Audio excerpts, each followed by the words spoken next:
Aku pulang.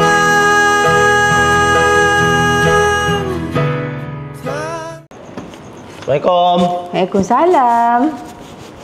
Dah balik pun awak. Awak tak masak apa-apa untuk saya?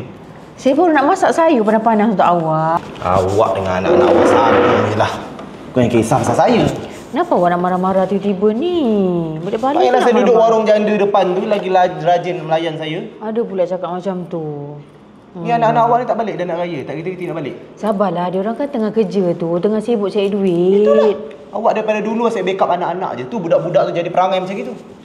Alah, awak janganlah marah-marah sangat. Dia kan selalu call saya, selalu call awak kan. Ayolah selalu call awak je. Bagi duit pun bagi duit kat awak, bukan bagi dekat saya. Tapi kan untuk kita semua, belanja untuk sama-sama satu keluarga. Awak jangan ingat saya tak tahu budak-budak tu buat apa kat bandar. Saya selalu tengok TikTok dia orang. Pandai-pandai je awak tuduh anak kita yang bukan-bukan. Awak tu dah lah buta IT TikTok tak kerti. Tak apalah bang. Zaman-zaman sekarang ni tak payah nak tengok-tengok TikTok. Dunia pun nak kiamat dah. Inilah mak dengan ayah aku. Kadang-kadang macam anjing dengan kucing. Tapi kalau sweet, sweet betul.